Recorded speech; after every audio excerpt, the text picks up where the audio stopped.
Welcome back, rebellious generals. This is the Battle of Antietam, and it definitely lived up to its reputation.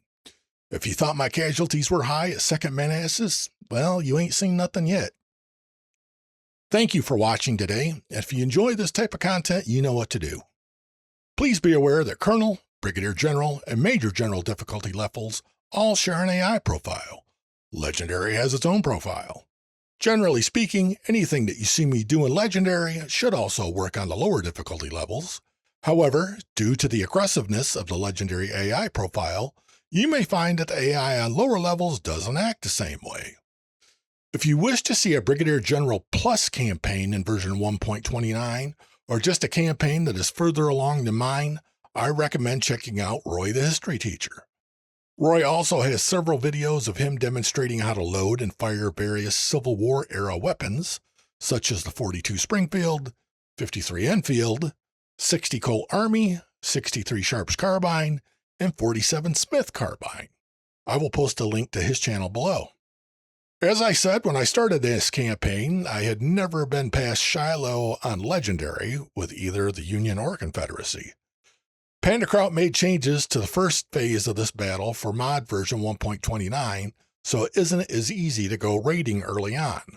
Plus, the alternate AI deployments cause you to spread your forces out evenly until you can figure out where the enemy is approaching. As a result, my strongest units were defending the woods around Dunker Church, but most of the AI forces went to the sunken road. My 2nd and 3rd Corps took a pretty heavy beating trying to hold them. In hindsight, I should have gone on the offensive of my 1st Corps earlier than I did, but I kept expecting more troops to come from the north or northeast. Unless the AI happens to attack with an evenly spread out force, you're likely to get overloaded somewhere along the line.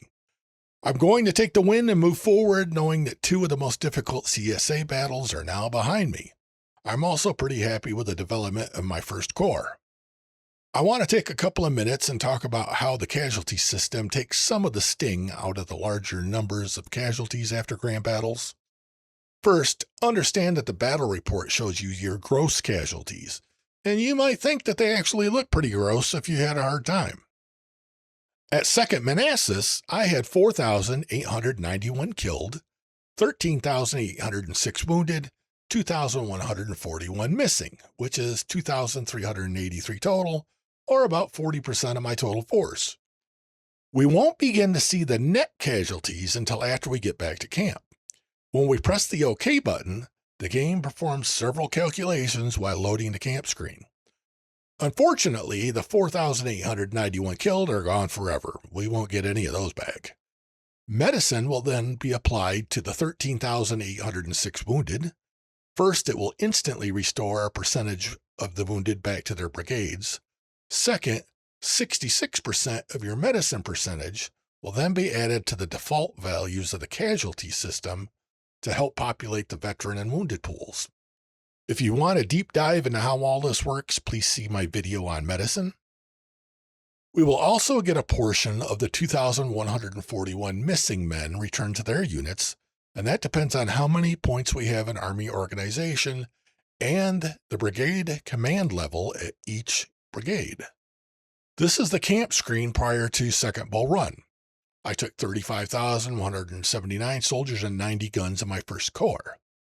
Now that number is actually the sum of infantry, skirmishers, my cavalry, and then another 120 troops that make up your corps commander in the battle. The artillery men represent the 90 guns, so 90 guns times 25 men per gun is 2,250. For my calculations, I'm going to ignore the top numbers with soldiers and guns. I'm just going to focus on the second group of numbers that has the infantry, artillery, and the cavalry. If I add my 3 corps together, then I took a total of 43,659 infantry and skirmishers to 2nd Manassas, 3,025 artillerymen, and 121 guns, plus 4,684 cavalrymen. If I add all of those numbers together, I come up with 51,368 total troops. I will now load up my post-2nd Manassas camp. Now the numbers shown here are after medicine's already been applied to the wounded, and our points in AO and the unit's command level has been applied to the missing men. The sum of the groups after the battle is 27,967 infantry, 2,649 artillerymen, and 3,473 cavalry. That's a total of 34,089 guys. I'll now subtract the post-battle total from the pre-battle total, which gives me 17,279, which has dropped to 34% of the total forces I took to the battle.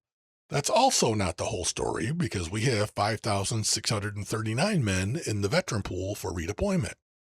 Of course, redeploying them is going to cost me some money, but they are not lost. There's also 5,061 men in the wounded pool. I used one of my career points from 2nd Manassas to bump medicine up to 10. Therefore, after I fight Weapons Factory, 47% of those 5,061 will move to the veteran pool. That's 25% from the default value of the casualty system and an additional 22% from my points in medicine. That gives me another 2,379 veterans for redeployment. 5,061 minus 2,379 that move into the veteran pool leaves 2,682 in the wounded pool. I'm not including the extra vets and wounded that will result from the Weapons Factory battle itself. I'm just concerned with the original 2nd Manassas casualties. Now, 15% of the 2,682 in the wounded pool will die of their wounds as we go into Chantilly, leaving 2,280 in that pool. After Chantilly, we'll get 47% of those, which is 1,026 more vets for redeployment. Therefore, my net casualties look like this. 20,383 gross casualties from 2nd Manassas, minus the 3,104 that were returned immediately after the battle for no cost, minus another 9,044 veterans that I get to redeploy. That would be 5,639 after 2nd Manassas, 2,379 after Weapons Factory, and 1,026 after Chantilly. So my new net casualties are 8,235 leading up to Antietam, which is 16% of the forces that I took to 2nd Manassas. That's significantly less than the 40% that you actually see on the battle report. Now, technically, some of the wounded and badly wounded in the pools prior to 2nd Manassas are included in those first 5,639 veterans, but there will also be wounded from 2nd Bull Run that don't cycle up to the veteran pool until after Antietam. So I consider the difference between before 2nd Bull Run and after Antietam to be a complete wash. So what's the point of this? Well, first, medicine's good to have, even if you don't max it right away. Second, don't feel like mass casualties will automatically end your campaign if you're investing in medicine. Okay, we're moving on. After the Battle of Chantilly, I had 22,245 recruits in the pool, with stats averaging 22.8. There are 3,682 veterans with stats averaging 43.4. Walsh and Breathitt's units both earned their 2nd star. These will both be dedicated melee units, so they now have double melee perks. I'm starving for weapons without any investment in politics or economy, so I'm putting another point into recon to keep boosting my weapons recovery. I had 1 wounded officer in the barracks and 6 historical officers at the academy whom I could potentially hire. The 53 Enfields are one of the best weapons you can have for your melee brigades at this point in the campaign, so I took that weapons cache, plus I hired Lewis Armistead. This is the first battle where I have an infantry brigade at the maximum 3,000 men in the default or normal size tier. And moving forward, I'll begin pushing my infantry up to 3,000 as I gather more weapons. Size tiers didn't exist in previous versions of the mod, so it felt like no matter how many troops that you brought, the AI could always bring more.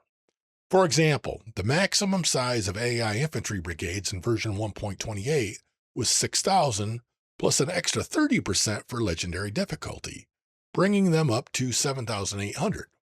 Then a variance hit could bump them up another 30%. Therefore, your 3,000-man unit could potentially be fighting AI units that were double and triple their size. This mod version, v1.29 caps the maximum AI size limit to the tier that you're playing. So the maximum AI brigade size is the same as the player's maximum size, plus the difficulty bonus, and then variants can add another 20%. For this legendary campaign, the maximum AI infantry will be 3,000 plus an additional 30%, bringing it up to 3,900. After the difficulty level and scaling adjustments, there will be 3 variance checks, one each for unit size, experience, and weapons quality. There's a 20% chance to change the AI unit's experience or weapons quality, but only a 15% chance to change its unit size. If the size check is successful, the unit will increase or decrease somewhere between minus 20% to plus 20%. In this case, that would be anywhere from 3,120 to 4,680. The chances of getting smaller are the same as getting larger. Given that the AI is terrible as using cover and coordinating attacks with multiple brigades, I like my chances of fighting 3,900-man AI brigades with my 3,000-man brigades. I'm taking 59 brigades to Antietam, and similar to Second Bull Run, my first corps will be fighting the entire battle, so they're bigger and have more experienced units. I still don't have a lieutenant general, but Hill will get there after this battle and will be awarded Robert E. Lee, so then we'll have 2. Hill has the first corps. He has double accuracy perks. McLaws has the 1st Division. Preston has led 10 battles. His unit has a Tier 1 accuracy perk and a Tier 2 melee perk with 61 Springfields. Siegfried has led 15 battles. His unit has double melee perks with 53 Enfields. Ewell has led 7 battles. His unit has double accuracy perks with 61 Springfields. Cabell has led 10 battles. He has Blakely's with double shell shot perks. Ward has led 5 battles. He has ordnance rifles with double shell shot perks. Longstreet has the 2nd Division. Kemper's led 12 battles. His unit has an accuracy and melee perk with 61 Springfields. Breathed has led 5 battles. His unit has double melee perks with 53 Enfields. Hill has led 4 battles and has double accuracy perks with 61 Springfields. Bragg has led 5 battles. He has ordnance rifles with double shell shot perks. Elders led 8 battles. His 24-pound howitzer battery has a horse and counter battery perk. Atkinson has the 3rd Division. My avatar has taken over the 2nd Corps, so Beauregard is taking over that brigade. The unit has a Tier 1 accuracy and Tier 2 melee perk with 61 Springfields. Buckley's led 6 battles. He has double melee perks with 61 Springfields. Hobson was killed at Second Bull Run. Hood has that brigade now and has led 1 battle. The unit has an accuracy and melee perk with 61 Springfields. Armistead is needing a new carbine cavalry squad with a mounted infantry perk and 59 Sharps carbines. Weeks has led 3 battles and has a Napoleon battery with a horse perk. French has the 4th Division with all my cavalry. Forrest has led 6 battles. He has double melee perks with Cook and Brothers. Myers has led 13 battles. His unit has double melee perks with Colts and Sabers. Archer has led 8 battles. His unit has double accuracy perks with 59 Sharps carbines. Ferguson's led 10 battles. His unit has double accuracy perks with Burnside carbines. Crocker's led 2 battles. His unit has a mounted infantry perk with 59 Sharps carbines.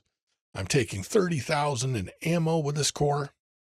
My avatar has the 2nd Corps with double accuracy perks. Ramirez has the 1st Division. Breckinridge has led 3 battles. He has an accuracy perk with 61 Springfields.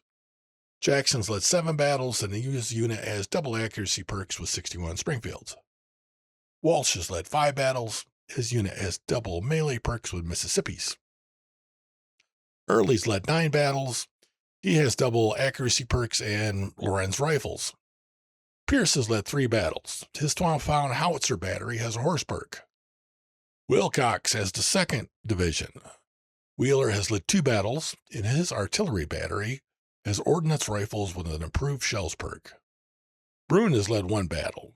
He has 20-pound parrots with a shell shot perk. Stockton has led 2 battles. His 25-pound howitzer battery has horse perk. Thomas and Lamphere have both led 2 battles. They have a Pickett's perk with Harper's Ferries. Ricketts has the 3rd Division. Hurlbut and Seams each have led 1 battle. They both have an accuracy perk.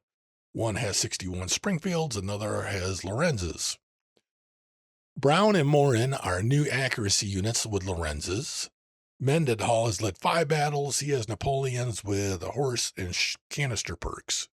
Arnold has the 4th Division. Armstrong is a new accuracy unit with 61 Springfields. Forno, Crittenden, Maxwell, and Ledley have all led 1 battle. They have an accuracy perk with 55 Springfields. This corps is taking 22,000 in ammo.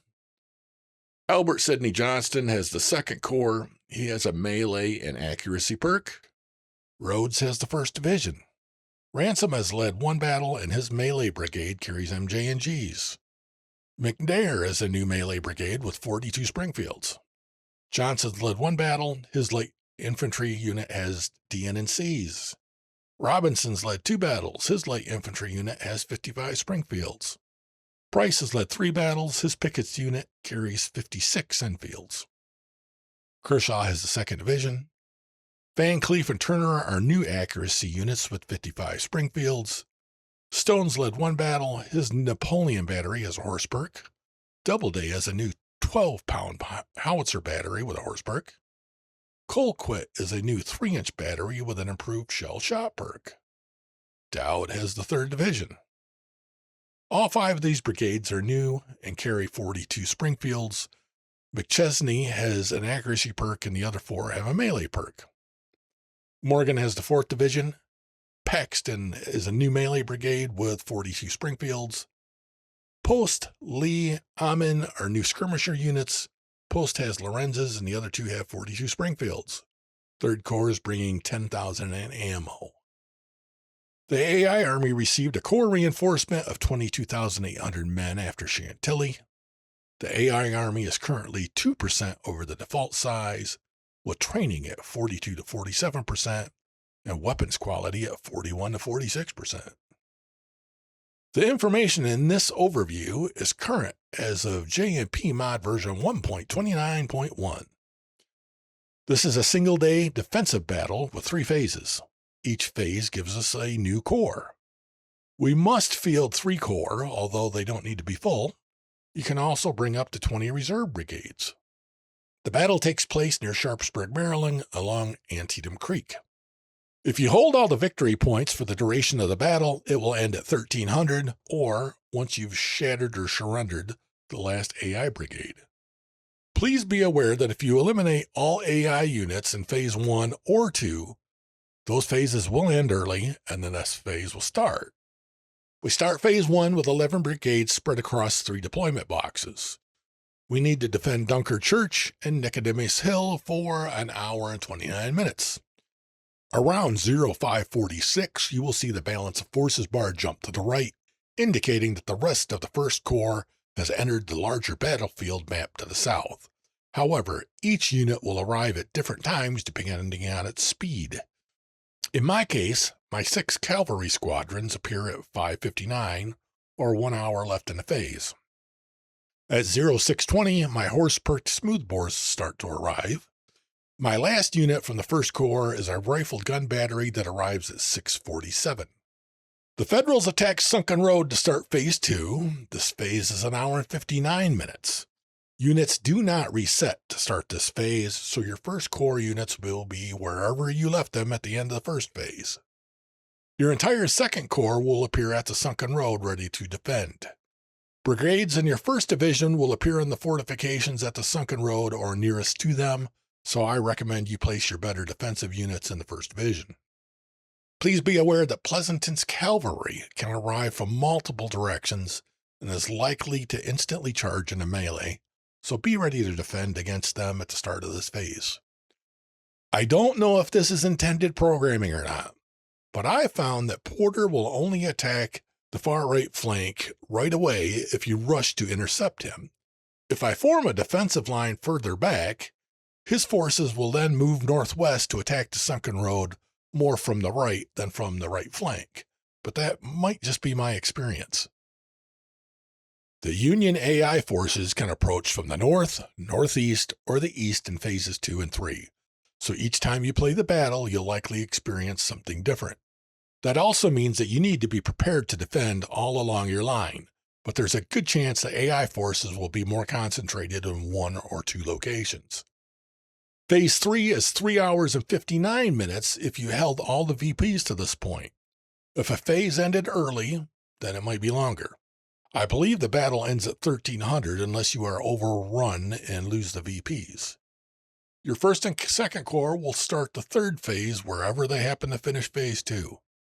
Elements of your 3rd Corps will be in the 2 fortifications near Burnside Bridge. The other units will be in and around Sharpsburg. Again, in my experience, the brigades and the fortifications were from my 1st Division. The base game is historically accurate in that Burnside will always attempt to cross his namesake bridge. In the mod, Burnside can either cross the bridge or come from the east. If you do not see any Union units on the other side of the bridge at the very start of the phase, or you can't see any blue dots on the mini-map in that area, then Burnside is coming from the east. Therefore, you can march your 3rd Corps up to support your other corps. Although I usually keep a detached skirmisher or 2 in the south just to spot any surprises. If Burnside is at the bridge, don't be surprised if his forces attempt to cross at both bridges, Burnside Bridge and the one just to the right of the sunken road. So be ready to defend both until you know for sure. Okay, let's get the battle started. The AI will have 89,701 soldiers and 235 guns before unit splits. I have a total of 59,893 soldiers and 144 guns.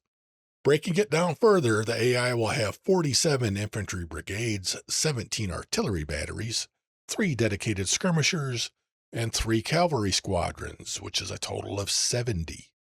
Assuming 20% unit splits, we should expect it to get 14 additional units for a total of 84 versus our 59. The one good thing about the AI having more units is that its average unit size will be smaller. When it has fewer units, they tend to be bulky and bigger. I will place 3 infantry brigades to the left and right, plus 3 more infantry brigades and 2 artillery batteries in the center. I've chosen my 2 best rifled guns because they lack a horse perk and will otherwise be slowed to get out of the battlefield. In Phase 1, we only see a small portion of the overall battlefield.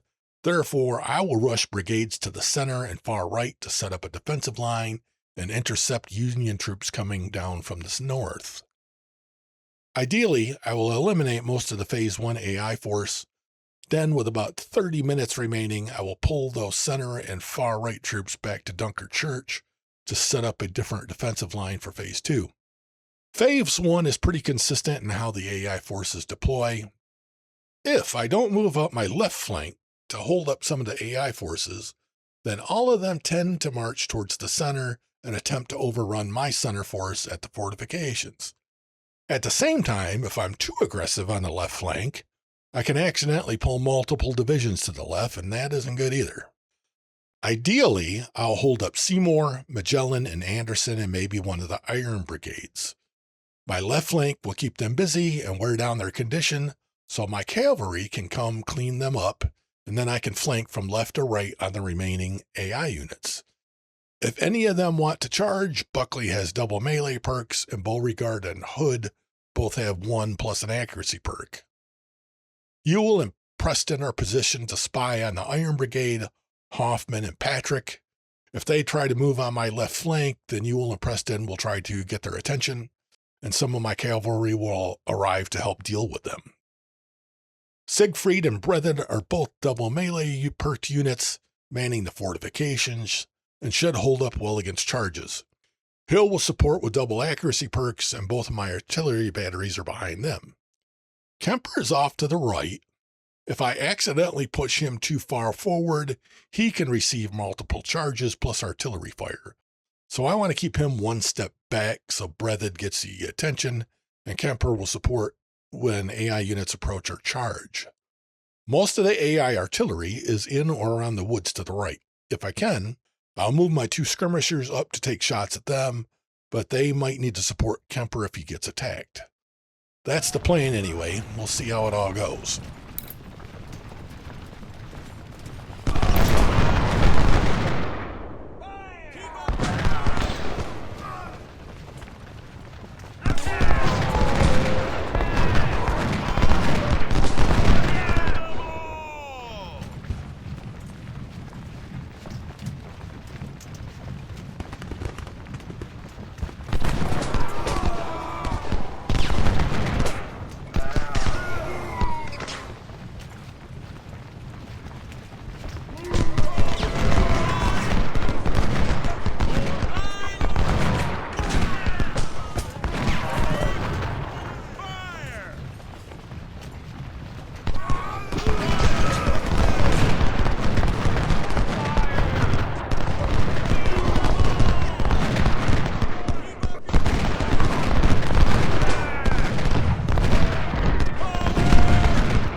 30 minutes left remaining in this phase, I'm going to send Kemper towards the sunken road to help 2nd Corps there.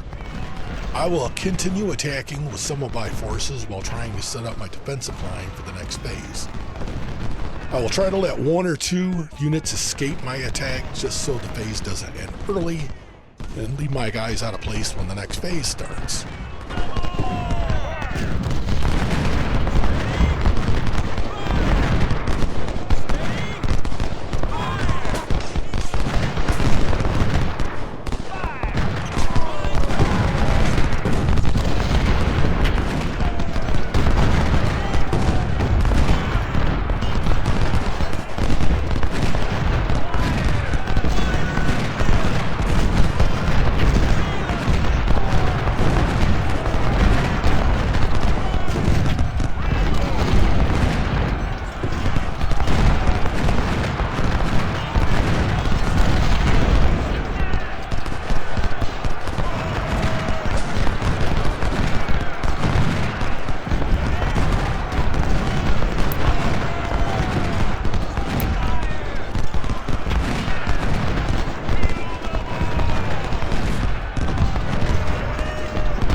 With 15 minutes remaining and just a few skirmishers left, I'll pull everyone back and reposition my artillery. I'll use a couple of my skirmishers to protect all the surrendered AI units. For some reason, if I press route for surrendered units on the right side, they tend to wander towards the southeast, which is in the direction that the AI forces will come in phase 2. So I will manually move them behind the woods between Nicodemus Hill and Dunker Church before I press route, because then they'll move to the southwest.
Phase 2. I will need to start with giving move orders and get everyone into place before things get rolling. I need to rest part of my cavalry and some other units. Pleasanton's cavalry can come from multiple directions.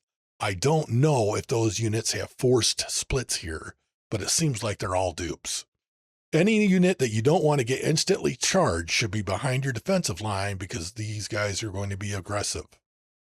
This might be a huge mistake, but I'm relying on 4 or 5 decent-sized brigades to hold the line at Sunken Road, and the rest of my infantry are minimum-sized units just to prevent AI scaling from getting crazy. I do have some good artillery support for 2nd Corps, however. As I said before, Porter's Corps will cross the bridge, but the only time they've been aggressive about flanking is if I immediately initiate contact. Otherwise, they tend to move to the northwest towards the front of the fortifications. So I'm going to shadow their movement and have some brigades follow and engage once they've moved off a bit.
Here comes the kamikaze AI Cav against Walsh.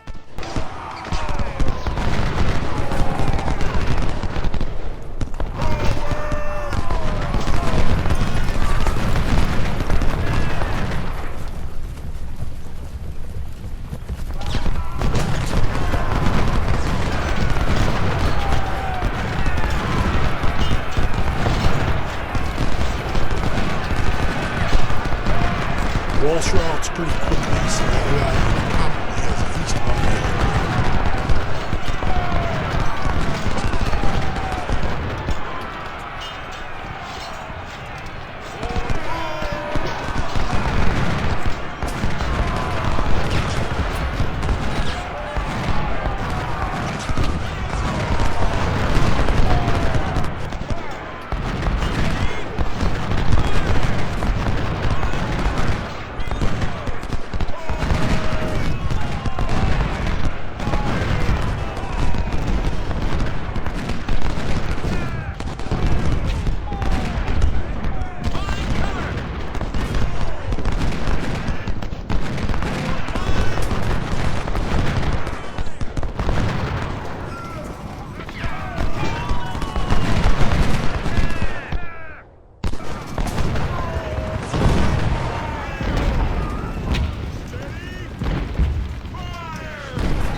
I wanted to go on the offensive of my far left flank, but it was the Irish and Philadelphia brigades and others rolling up here that caused me to pause and wait it out.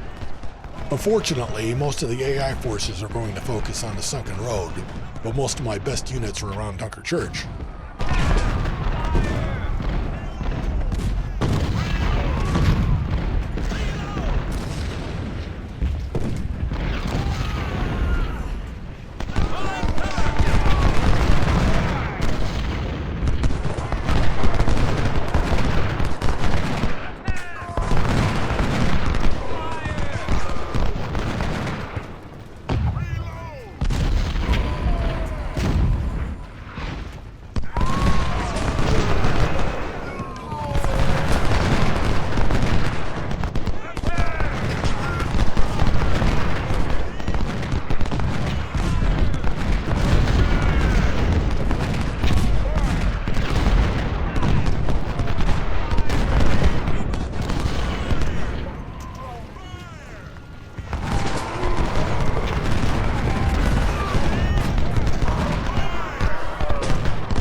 second phase is coming to an end.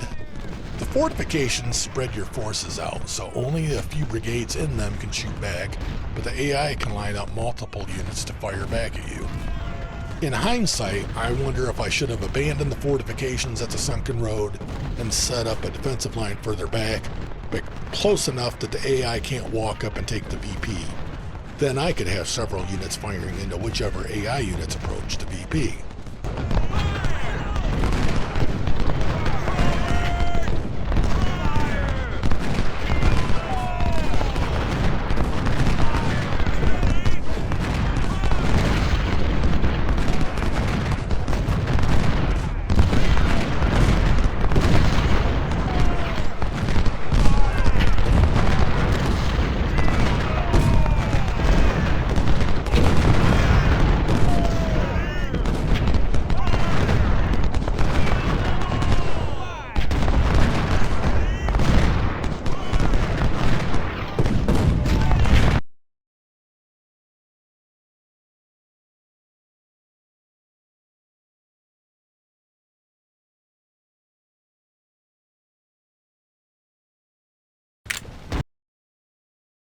Okay, phase 3. You'll notice that I start moving the 3rd Corps towards Burnside Bridge, but then I realize that there's no Union troops at the bridge, so I go back and order them to move north. Units close to Sharpsburg will move up to reinforce at the sunken road. Some of my other units will cross the bridge and come up behind the Union so they can try to collapse the right flank, the Union's left. I'll leave some dedicated skirmishers in the 2 fortifications just in case.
Once again, I wanted to attack with my left flank, and the AI sends just enough troops down to prevent me from doing so.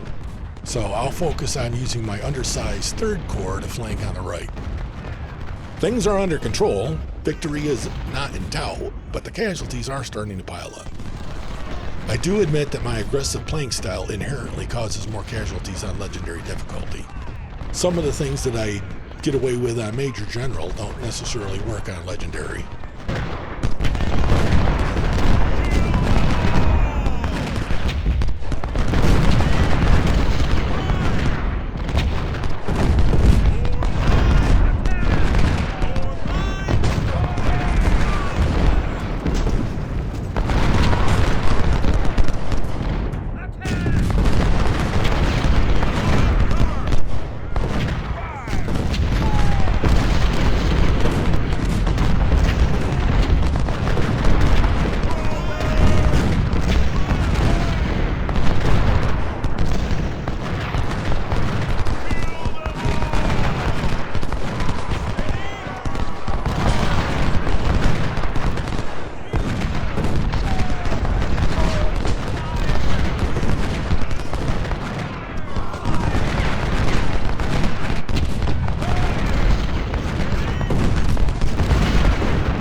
The last AI brigade surrendered, ending the battle with an hour and a half left on the clock.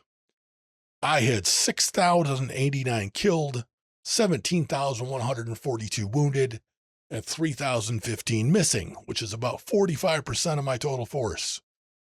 As I was explaining at camp, these are my gross casualties, before instant unit restores and the casualty system takes place. The only group that's gone forever is the 6,089 that were killed. My medicine percentage will instantly restore part of the 17,000 that were wounded, and the rest will go into the wounded pool. My points in Army organization and each unit's individual command level will instantly restore part of the 3,015 that are missing, and the rest of those are permanently lost. My combined instant restores back in camp are 4,768. 7,698 men from the wounded pool will move into the veteran pool for redeployment, leaving 6,115 in the wounded pool. Another 2,874 of those will move into the veteran pool after Corinth, and then 1,295 more will cycle up to the veteran pool after Prairie Grove.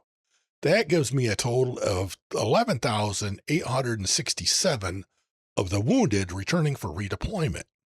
Therefore, my net casualties after instant restores and the casualty system effects are 9,611, which is 16.5%, significantly less than the 45% gross casualties. The AI lost 73,345 men, which is a ridiculous 82% of its deployed forces.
I had a crazy number of officers wounded in Phase 3. One of my artillery officers made it to Major General, although he started this campaign as my corps commander until I was able to get Hill and Johnston after First Bull Run. Although he isn't listed here, D.H. Hill did make it to Lieutenant General. Plus, Robert E. Lee has joined us, so we now have 2 Lieutenant Generals.